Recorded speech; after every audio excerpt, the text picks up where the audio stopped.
नमस्कार। आज Facebook, Twitter और इंस्टाग्राम के एक साथ लाइव में आज का जो हमारा विषय है सावरकर। सावरकर कौन थे, क्यों होता है इन पे विवाद और इनकी क्या खासियत रही है। एक पक्ष इनकी तारीफ करता है, दूसरा पक्ष इनका विरोध करता है। इन सब विषयों पे आज हम विधिवत प्रकाश डालेंगे। आज हम आपको ये बता रहे हैं कि सावरकर की ज़िंदगी के 3 पार्ट हैं। फर्स्ट पार्ट जो है वो जेल जाने के पहले से है, दूसरा पार्ट है जेल के अंदर का है और तीसरा पार्ट है जेल से छूटने का है। तो जेल जाने के पहले से जो पार्ट है उस पर हम प्रकाश डालेंगे। आइए देखते हैं कि सावरकर के जन्म कब हुए थे। सावरकर का जन्म 28 मई 1883 नासिक के निकट भांगुर गांव में हुआ था। इनके माता का नाम राधाबाई, पिताजी का नाम दामोदर पंत सावरकर था और इनके 2 भाई थे, बाबा राव, नारायण राव सावरकर और एक बहन नैनाबाई थी। जब ये केवल 9 वर्ष के थे तभी हैजे की महामारी के कारण इनके माताजी का देहांत हो गया और 1899 में पिताजी का भी स्वर्गवास हो गया प्लेग के कारण। 1904 में अभिनव भारत नामक एक क्रांतिकारी संगठन की सावरकर जी ने स्थापना की और कुछ लोगों का मत है कि 1905 में बंगाल विभाजन के बाद सावरकर जी ने विदेशी कपड़ों की होली जलाई थी। लेकिन इस विषय में बहुत सारे इतिहास जो है वो 2014 के बाद मिलते हैं। ऐसा लगता है कि नए प्रतिपादित किए गए हैं। 2014 के पहले इस बात का कोई प्रमाण बहुत से वेबसाइटों पर नहीं मिलता है। इसके बाद हम देखते हैं कि इनकी पढ़ाई फर्गुसन कॉलेज पुणे में हुई थी और वो वहाँ पे भाषण देते थे राष्ट्रभक्ति के और वहाँ इनको जो है कि बाल गंगाधर तिलक के अनुमोदन पे 1906 में उन्हें श्याम जी कृष्ण वर्मा छात्रवृत्ति भी मिली थी। सावरकर के विषय में कहा जाता है कि सावरकर जो है रूसी क्रांतिकारियों से प्रभावित थे और 10 मई 1907 को इन्होंने इंडिया हाउस लंदन में भारतीय स्वतंत्रता संग्राम की स्वर्ण जयंती भी मनाया था। ऐसा कहा जाता है। ये भी इतिहास 2014 के बाद ही मिलता है। बहुत से इतिहासकार जो लेखक पैदा हुए नए नए 2014 के बाद जो है इस चीज़ को काफ़ी दर्शाया गया है और विकिपीडिया की एक ऐसी वेबसाइट है, आप कोई भी डालेगा, कुछ भी डालेगा तो उस पर आता जाता है। तो ये सारे रिकॉर्ड उस पर तो मिलते हैं विकिपीडिया पे 2014 के बाद संशोधित रूप से, लेकिन अन्य जगह कुछ रिकॉर्ड नहीं मिलते हैं, जैसे होली जलाना या स्वतंत्रता संग्राम मनाना उस समय। अब आते हैं 1907 की बात तो हो गई। 1907 के आगे 1 जुलाई 1909 को मदन लाल ढींगरा द्वारा विलियम हर्ट कर्जन वाइली को गोली मार दिए जाने के बाद लंदन टाइम्स में एक लेख लिखा था सावरकर जी ने। इस 13 मई 1910 को पेरिस में लंदन पहुंचने पर इस लेख के कारण उनको गिरफ्तार भी कर लिया गया, परंतु 8 जुलाई 1910 को MS मोरिया नामक जहाज़ से भारत ले जाते हुए ये वहाँ से भाग निकले। सीवर के होल के रास्ते से ये वहाँ से निकल गए थे। 24 दिसंबर 1910 को उन्हें आजीवन कारावास की सज़ा दी गई। इसके बाद 31 जनवरी 1911 को इन्हें दोबारा आजीवन कारावास की सज़ा दी गई और यह सज़ा जो है क्यों मिली, इसलिए कि नासिक जिले के कलेक्टर जैक्सन की हत्या के लिए नासिक षड्यंत्र कांड के अंतर्गत इन्हें 7 अप्रैल 1911 को काला पानी की सज़ा पर सेल्यूलर जेल भेजा गया। काला पानी की सज़ा दी गई, जिस पे लोग कहते हैं कि काफ़ी कठोर कारावास हुआ था और सावरकर जी को कठिन श्रम भी करना पड़ता था उसमें। उनके अनुसार स्वतंत्रता सेनानियों को कड़ा परिश्रम करना पड़ता था और कुछ लेखकों का अभी आज विकिपीडिया पे मौजूद है, इसमें कहा जा रहा है कि 1920 में वल्लभ भाई पटेल और बाल गंगाधर तिलक के कहने पर ब्रिटिश कानून न तोड़ने और विद्रोह न करने की शर्त पे उनकी रिहाई हुई थी। इसका भी इतिहास नहीं मिलता है। बहुत से लेखकों को पढ़ा गया जिसमें इस बात का कोई इतिहास नहीं लिखता, लेकिन शायद किसी लेखक ने 2014 के बाद कुछ लिखा, उस बात को लेके इस बात को डाल दिया गया है। वर्तमान में इस बात पे काफ़ी विवाद है। वर्तमान में राजनाथ सिंह जी कहते हैं कि गांधी जी के कहने पर सावरकर ने माफ़ी मांगी थी, और इसमें किसी लेखक ने डाल दिया कि बाल गंगाधर तिलक और जो है कि सरदार वल्लभ भाई पटेल के कहने पर उन्हें छोड़ दिया गया था। तो इस बात को हम जो है स्पष्ट रूप से इतिहास के पन्नों से साबित करने का प्रयास करेंगे कि इनके जेल से छूटने में इनकी माफ़ी के पीछे किसकी रणनीति थी या किसकी रणनीति नहीं थी। आइए देखते हैं। चर्चित लेखक विक्रम संपत ने अपनी किताब सावरकर एक भूले बिसरे अतीत की गूंज में इस किस्से का एक विस्तार से जिक्र किया है। नारायण राव ने क्या लिखा था? वीर सावरकर के भाई नारायण राव ने महात्मा गांधी को लिखा था कि 17 जनवरी को सरकार की ओर से सूचना मिली कि रिहा किए गए लोगों में सावरकर बंधुओं का नाम नहीं है। स्पष्ट है कि सावरकर ने उन्हें रिहा नहीं कर रहे, सावरकर को भी रिहा नहीं कर रहे थे। कृपया मुझे बताएं कि ऐसे मामले में क्या करना चाहिए। पहले ही अंडमान में 10 साल की कठोर सजा काट चुके हैं, उनका स्वास्थ्य भी गिर रहा है, और आप इस मामले में क्या कर सकते हैं, उम्मीद है कि अवगत कराएंगे। इस बात पे जाने के पहले मैं आपको ये बताना चाहूँगा कि ये 1920 की बात है, जबकि इनको काले पानी की सज़ा 1910 में हुई थी, और 1910 से 1916 के बीच में सावरकर कई बार माफ़ी मांग चुके थे, और उनके भाई का पत्र गांधी जी को 1920 में जाता है। 10 साल की सज़ा काटने का मतलब है कि 1920 में ये जो है कि उनको पत्र लिखे थे गांधी जी को नारायण दास सावरकर ने कि आप इस मामले में कुछ करिए। लेकिन इस पर गांधी जी का क्या जवाब आया, यह भी बहुत रोचकपूर्ण है। गांधी जी ने क्या जवाब दिया?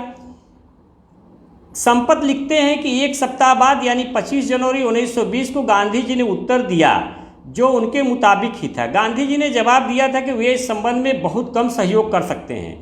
उन्होंने जवाबी खत में जो लिखा उसका मजमून कुछ यूँ था: प्रिय डॉक्टर सावरकर, मुझे आपका पत्र मिला। ये उनके भाई के लिए लिख रहे हैं, वीर सावरकर को नहीं लिख रहे हैं। ये सावरकर नारायण दास सावरकर जो कि सावरकर के भाई थे उनके लिए लिख रहे हैं। उन्होंने जवाबी खत में लिखा था कि उसका मजमून कुछ यूँ था: प्रिय डॉक्टर सावरकर, मुझे आपका पत्र मिला। आपको सलाह देना कठिन लग रहा है, फिर भी मेरी राय है कि आप एक संक्षिप्त याचिका तैयार कराएं जिसमें मामले से जुड़े तथ्यों का जिक्र हो। आपके भाइयों द्वारा किया गया अपराध पूरी तरह राजनीतिक था। ये राजनीतिक अपराध की बात कर रहे हैं, और यहाँ राजनाथ सिंह कह रहे हैं कि गांधी जी ने कहा कि आप माफ़ीनामा लिख दीजिए, और आपको उनके कहने पर उन्होंने माफ़ीनामा लिखा था। फिर उसके बाद क्या हुआ?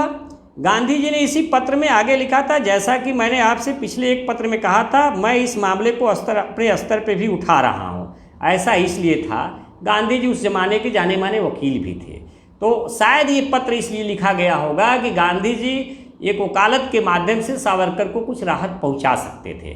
क्यों मैं ऐसा कह रहा हूँ? मैं ऐसा इसलिए कह रहा हूँ, इतिहास के तमाम पन्ने गांधी जी के लेटर को पढ़ने के बाद नारायण दास सावरकर की मदद मांगने के परिप्रेक्ष्य में ये इस बात से निष्कर्ष निकलता है कि गांधी जी उस समय बहुत बड़े क्रांतिकारी नहीं थे। गांधी जी उस समय एक आम वकील थे जो लोगों के मुद्दों को लेकर लड़ाई लड़ने की शुरुआत किए थे, और गांधी जी उस समय भारत में बहुत पॉपुलर भी नहीं थे। गांधी जी भारत में उस समय आए भी नहीं थे, और उनके यहाँ स्वतंत्रता आंदोलन की कोई लड़ाई भी शुरू नहीं हुई थी। 1910 और 16 के बीच की बात मैं बता रहा हूँ आपको कि यहाँ उनका बहुत पॉपुलरिटी नहीं बढ़ी थी। आगे क्या हुआ? दी वायर में छपे शमसुल इस्लाम और जस्टिस काजडू के हवाले से लेख के अनुसार 1910 से 11 तक क्रांतिकारी गतिविधियों में शामिल थे सावरकर। वे पकड़े गए और 1911 में उन्हें अंडमान की कुख्यात जेल में डाला गया, जो कि मैं आपको बता चुका हूँ।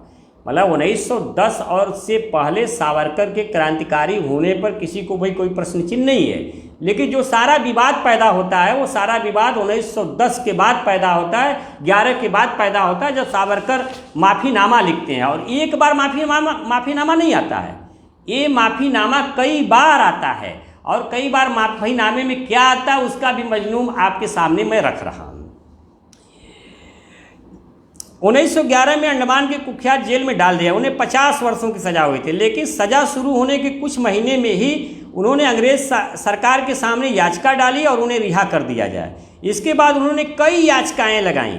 अपनी याचिका में उन्होंने अंग्रेजों से वादा किया कि यदि मुझे छोड़ दिया जाए सावरकर ने कहा कि यदि मुझे छोड़ दिया जाए तो मैं भारत के स्वतंत्रता संग्राम से खुद को अलग कर लूँगा और ब्रिटिश सरकार के प्रति अपना वफादारी निभाऊंगा। अंडमान जेल से छूटने के बाद उन्होंने ये वादा निभाया भी और कभी किसी क्रांतिकारी गतिविधि में न शामिल हुए न पकड़े गए। इस बात के प्रमाण भी आपको मिलेंगे, इस बात को काफ़ी प्रमाण भी मिलेंगे कि ये बात क्यों कह रहे हैं डॉक्टर शमसुल इस्लाम, जो कि जाने माने अर्थशास्त्री और जाने माने इतिहासकार हैं, कि उन्होंने ऐसा क्यों कहा। उन्होंने ऐसा इसलिए कहा क्योंकि सावरकर के ही कुछ पत्रों से ऐसा खुलासा हुआ जो अंग्रेजों को लिखा गया था, भारतवासियों को लिखा गया था द्वितीय विश्व युद्ध के दौरान। बी.डी. सावरकर ने 1913 में एक याचिका दाखिल की जिसमें उन्होंने अपने साथ हो रहे तमाम सलूक का जिक्र किया और अंत में क्या लिखा, हुजूर मैं आपको फिर याद दिलाना चाहता हूं कि आप दयालुता दिखाते हुए सजा माफ़ी की मेरी 1911 में भेजी गई याचिका पर पुनर्विचार करें और इसे भारत सरकार को फॉरवर्ड करने की अनुशंसा करें। शमसुल इस्लाम लिखते हैं डवायर के हवाले से इस बात को, सावरकर के पत्रों का अवलोकन करके उन्होंने इस बात को लिखा है, फॉरवर्ड करने की अनुशंसा करें। भारतीय राजनीति के ताज़ा घटनाक्रमों और सबको साथ लेकर चलने की सरकार की नीतियों ने संविधानवादी रास्ते को एक बार फिर खोल दिया है। अब भारत और मानवता की भलाई चाहने वाला कोई भी व्यक्ति अंधा होकर उन कांटों से भरी राहों पर नहीं चलेगा जैसा कि 1906 से 7 की नाउम्मीदी और उत्तेजना से भरे वातावरण ने हमें शांति और तरक्की के रास्ते से भटका दिया है। देखिए ये बहुत बड़ी बात हो गई यहाँ पे। कहने का मतलब है कि जब 1906 और 7 में क्रांति के रास्ते पर सावरकर चल रहे थे तो वो अपने किए गए बातों पर ही पश्चाताप कर रहे हैं कि मैं उत्तेजना में ये काम कर गया और मैं जो देश तरक्की कर रहा था उससे मैं भटक गया और आदमी भी तरक्की कर रहा था उसमें। तो कह रहे हैं कि संविधानवादी रास्ते को फिर खोल दिया। जो संविधान क्या था, अंग्रेजों का कानून था, उस समय उन्हीं का विधान था और उस रास्ते पर मैं चलना चाहता हूं जो उनका विधान है। और भारत की मानवता की भलाई चाहने वाला कोई व्यक्ति अंधा होकर, जो भारत में मनुष्य की भलाई चाहेगा, अंधा होकर इनके कानून को नहीं तोड़ेगा। किनके कानून को नहीं तोड़ेगा? अंग्रेजों के कानून को नहीं तोड़ेगा। कभी उत्तेजना में नहीं आएगा, कोई ऐसा काम नहीं करेगा कि जिससे जो है कि तरक्की बाधित हो, जो संविधान के रास्ते जो मानवता की तरक्की हो रही थी। ये डॉक्टर शमसुल इस्लाम लिखते हैं डवायर के हवाले से। अब इसके बाद आते हैं कि वीर सावरकर समग्र वांग्मय के हवाले से शमसुल इस्लाम जी क्या लिखते हैं। हिंदू राष्ट्रवादियों ने बजाय नेताजी की मदद करने की बजाय नेताजी के मुक्ति संघर्ष को हराने में ब्रिटिश शासकों के हाथ मजबूत किए। हिंदू महासभा ने वीर सावरकर के नेतृत्व में ब्रिटिश फौजों में भर्ती के लिए शिविर लगाए। हिंदूवादियों ने अंग्रेज शासकों के समक्ष मुकम्मल समर्पण कर दिया था और वीर सावरकर के निम्न वक्तव्य से और भी साफ हो जाता है। भाई हम क्यों मान लें कि सावरकर जी ऐसा थे, उन्होंने माफ़ी मांग लिया। भाई शमसुल इस्लाम कहते हैं तो उनकी बात का कुछ तर्क भी तो दिखना चाहिए। वो तर्क में अपने क्या कहते हैं, आइए देखते हैं। जहाँ तक भारत की सुरक्षा का सवाल है, ये वीर सावरकर के हवाले से वो लिखते हैं। वीर सावरकर ने ऐसा लिखा था, हिंदू समाज को भारत सरकार के युद्ध संबंधी प्रयासों में सहानुभूति सहयोग की भावना से बेहिचक जुड़ जाना चाहिए। किससे जुड़ जाना चाहिए? भारत सरकार से। उस समय भारत सरकार कौन था? उस समय भारत सरकार अंग्रेज सरकार थी। ये बात जेल से छूटने की बात की हो रही है। जुड़ जाना जब तक ये हिंदू हितों के फायदे में हो, और वो ये जोड़ भी देते हैं कि हिंदू हित अगर इसमें हो रहा है तो हमें अंग्रेजों का साथ दे देना चाहिए। अब फायदे में हिंदुओं को बड़ी संख्या में थल सेना, नौसेना, वायु सेना में शामिल होना चाहिए और सभी आयुध, गोला बारूद और जंग का सामान बनाने वाले कारखाने वगैरह में प्रवेश करना चाहिए। देखिए द्वितीय विश्व युद्ध के समय की व्याख्या चल रही है और उस समय अंग्रेजों को सेना की आवश्यकता थी और भारतीयों का आह्वान कर रहे हैं सावरकर जी कि भारतीयों को जल सेना, थल सेना और वायु सेना में शामिल हो जाना चाहिए। दूसरी तरफ क्या हो रहा है, जापान में क्या हो रहा है, उसको भी मैं जोड़ लेता हूँ, तब और क्लियर हो जाएगा कि किसके मत क्या थे। युद्ध में जापान के कूदने के कारण हम ब्रिटेन के शत्रुओं के हमले के सीधे निशाने पर आ गए हैं। जापान किसकी मदद कर रहा था? जापान नेताजी सुभाष चंद्र बोस की मदद कर रहा था। नेताजी जापान में एक अपनी सेना बना चुके थे, आज़ाद हिंद फौज, और उस फौज जापान की मदद से, उस फौज की सहायता से अंग्रेजों के खिलाफ आक्रमण भी उन्होंने कर दिया था। कहते हैं कि इसलिए हम चाहें या न चाहें, हमें युद्ध के कहर से अपने परिवार और घर को बचाना है, और यह भारत की सुरक्षा के सरकारी युद्ध प्रयासों को ताकत पहुँच कर ही किया जा सकता है। इसलिए हिंदू भाइयों से, खासकर बंगाल और असम के प्रांतों में जितना असरदार तरीके से संभव हो, हिंदुओं को अवलंब सेनाओं में भर्ती होने के लिए प्रेरित करना चाहिए।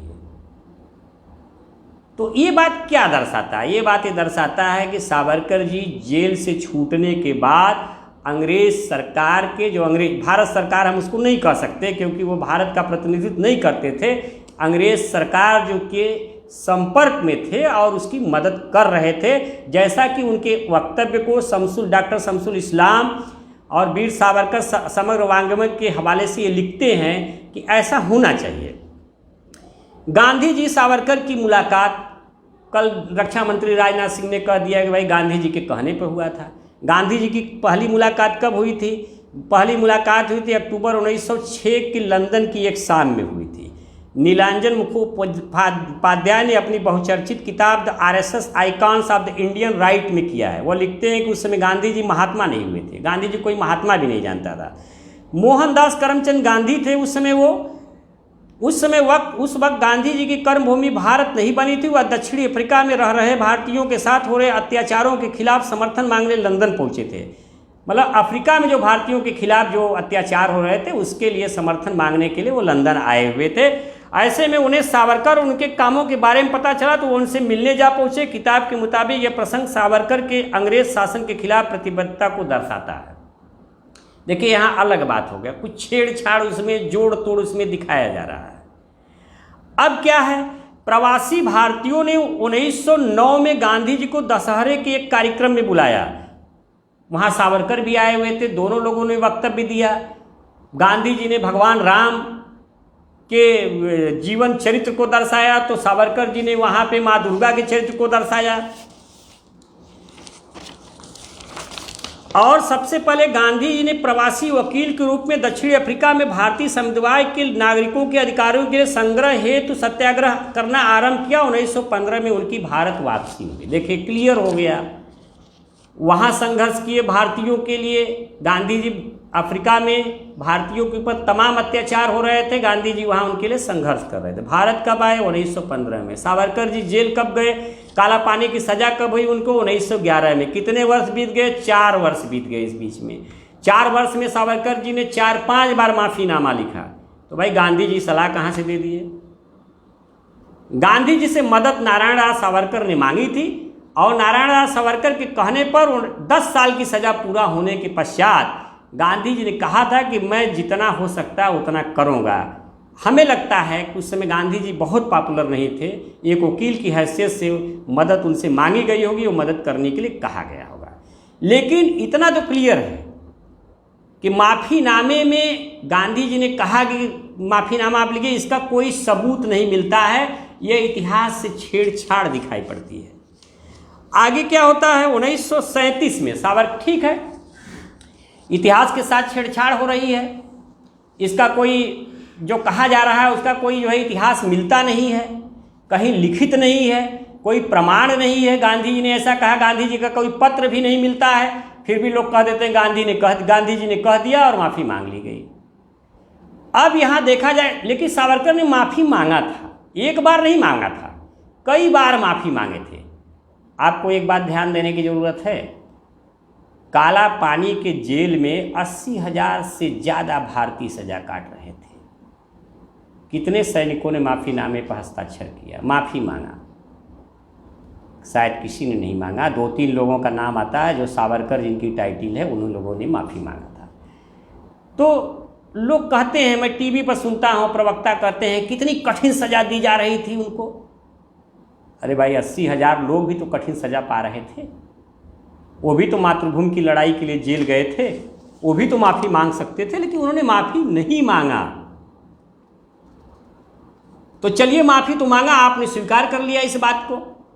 जब माफ़ी मांग लिए और आपने स्वीकार कर लिया तो कोई कहता है कि सरदार पटेल जी, बाल गंगाधर तिलक जी के कहने पर उनकी रिहाई हुई, कोई कहता है गांधी जी के कहने पर माफ़ी मांगे, लेकिन इस बात का कोई प्रमाण नहीं है। मैं दावे के साथ कह सकता हूँ, अगर किसी किताब में गांधी जी के लिखित कोई मिल जाता है तब उसे मान्यता दी जाएगी, लेकिन आज तक ऐसा मिला नहीं है। बिना किसी के लेखनी के, बिना इतिहास के आप किसी के ऊपर आरोप कैसे लगा सकते हैं। अब आते हैं कि सावरकर के अंग्रेजों से कैसे संबंध थे। एक उनका मैंने पहले भी पढ़ा, जिसमें वो कहते हैं कि सेना में भर्ती हो जाना चाहिए भारतीयों को, तब हम हिंदू हित को बचा सकते हैं, हिंदुओं को बचा सकते हैं। आगे हम कुछ वाकया और पढ़ते हैं। 1937 में अहमदाबाद में हिंदू महासभा के 19वें वार्षिक अधिवेशन के अध्यक्षीय भाषण में, मतलब कुछ समय तक सावरकर जब जेल से छूटे तो अपने घर द्वार के कामकाज में लग गए। कुछ उन्होंने सामाजिक कार्य भी किया, छुआछूत मिटाने के लिए भी काम किया। ऐसा नहीं कि सावरकर जी 1910 के पहले क्रांतिकारी थे, उसके बाद उन्होंने सामाजिक काम किया, इसमें कोई दो राय नहीं है। लेकिन वे पूरे जीवन भर हिंदू हित की बात भी करते रहे, हिंदू हिंदू कहते रहे, इसमें भी कोई दो राय नहीं है। और इसके कहने का एक्शन और रिएक्शन हुआ, उस बात को मैं इसमें देखना चाहता हूँ। 1937 में अहमदाबाद में हिंदू महासभा के 19वें वार्षिक अधिवेशन के अध्यक्षीय भाषण में सावरकर ने कहा था, फिलहाल हिंदुस्तान में दो प्रतिबंधी राष्ट्र पास रह रहे हैं। कई अपरिपक्व राजनीतिक यह मानकर गंभीर गलती कर बैठते हैं कि हिंदुस्तान पहले से ही एक सद्भावपूर्ण राष्ट्र के रूप में ढल गया है, या सिर्फ हमारी इच्छा होने से इस रूप में ढल जाएगा। इस प्रकार के हमारे नेक नियत वाले लापरवाह दोस्त मात्र सपने को सच्चाइयों में बदलना चाहते हैं। दृढ़ सच्चाई यह है कि तथाकथित सांप्रदायिक सवाल और कुछ नहीं बल्कि सैकड़ों सालों से हिंदू और मुसलमान के बीच सांस्कृतिक, धार्मिक और राष्ट्रीय प्रतिद्वंद्विता के नतीजे में हम पहुँचे हैं। आज यह कतई नहीं माना जा सकता कि हिंदुस्तान एकता में पिराया हुआ और मिला जुला राष्ट्र है, बल्कि इसके विपरीत हिंदुस्तान में मुख्य तौर पे दो राष्ट्र हैं, हिंदू और मुसलमान। सावरकर जी ने कहा कि हिंदुस्तान में दो राष्ट्र निवास करते हैं, एक तरफ हिंदू हैं, एक तरफ मुसलमान हैं। भारत का बंटवारा नहीं हुआ था और ये बात आ गई, और ये बात 1867 से आती रही है। एक तरफ कुछ मुसलमानों का वर्ग था जो मुस्लिम चिल्लाता था, एक तरफ हिंदू वर्ग था जो कट्टरवादियों को जो हिंदू हिंदू चिल्लाता था। आप जानते हैं कि न्यूटन का नियम है एक्शन एंड रिएक्शन। अगर हिंदू हिंदू होता रहेगा तो दूसरा इसका फायदा पा के मुस्लिम चिल्लाने लगेगा और देश में अशांति फैल जाएगी, और यही हुआ। इसका फायदा उठाकर मोहम्मद अली जिन्ना ने, जो मुस्लिम लीग के सर्वे सर्वा थे, भारत के बंटवारे की मांग कर डाला। विकिपीडिया के अनुसार एक और तथ्य सामने आता है, सावरकर कांग्रेस कार्य समिति द्वारा लिए गए निर्णय के आलोचक थे। 1942 के वर्धा अधिवेशन में एक प्रस्ताव पारित किया गया जिसमें ब्रिटिश औपनिवेशिक सरकार से कहा गया कि भारत छोड़ो। ब्रिटिश औपनिवेशिक सरकार से कहा गया कि भारत छोड़ो लेकिन अपनी सेना यहाँ रखो। जो भारत में ब्रिटिश सैनिक उपस्थिति की पुनर्स्थापना थी। जैसे उन्होंने महसूस किया कि यह बहुत बुरा होगा। 1942 में जैसा कि उन्होंने हिंदू महासभा के अध्यक्ष के रूप में अपने कर्तव्यों को निभाने में अत्यधिक तनाव महसूस किया और उन्हें कुछ आराम की आवश्यकता थी, उन्होंने पद से इस्तीफा दे दिया। देखिए 3-4 वाक्य इसमें सामने आए।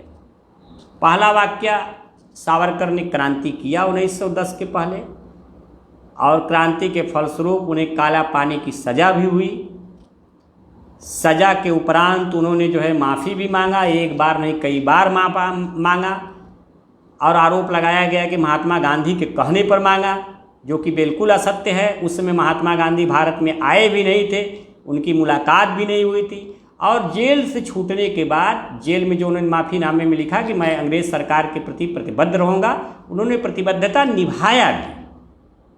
यहाँ कह रहे हैं कि मैं अंग्रेजों भारत छोड़ो उस बात का मैं समर्थक हूँ, लेकिन अपनी सेना यहाँ रखें, इसका क्या मतलब है। और द्वितीय विश्व युद्ध के दौरान जब अंग्रेजों को सेना की आवश्यकता थी तो उन्होंने कहा कि भारतीयों को अंग्रेजों की सेना में सम्मिलित भी होना चाहिए। तो कई जगह ऐसे इतिहास मिलते हैं कि जहां सावरकर जी के संबंध जेल से छूटने के बाद उनसे निकटतम थे, महात्मा गांधी से विरोधाभास था। और उन्होंने अपना खुद का कोई आंदोलन नहीं चलाया था जो कि बड़े पैमाने पर अंग्रेजों को परेशान कर सके। जेल से छूटने के बाद खास तौर से ऐसा कुछ भी नहीं था। और अंत में 1948 में महात्मा गांधी की हत्या हो जाती है और वीर सावरकर को सह आरोपी बनाया जाता है। बाद में वे इस आरोप से मुक्त हो जाते हैं। तो ढेर सारे तथ्यों को जो है मैंने आपके सामने रखा। आप भी इस बात को समझ गए होंगे कि सच्चाई क्या है, इतिहास में क्या बदलाव किया जा रहा है और उस बदलाव को अपनी नई पीढ़ी से कैसे बचाया जा सकता है। आप और हम अपने इतिहास को सजो सकते हैं, सच्चाई को कायम रख सकते हैं, अपने नई पीढ़ी को बचा सकते हैं। इसलिए हमें नई पीढ़ी को बचाने के लिए सच्ची बातों को अपने बच्चों के सामने समाज में रखना चाहिए, ताकि नए नए इतिहास 2014 के बाद से जो कायम हो गए हैं वे हमारे मूल इतिहास पे पर्दा न डाल सकें। इन्हीं सब बातों के साथ जय हिंद, जय भारत,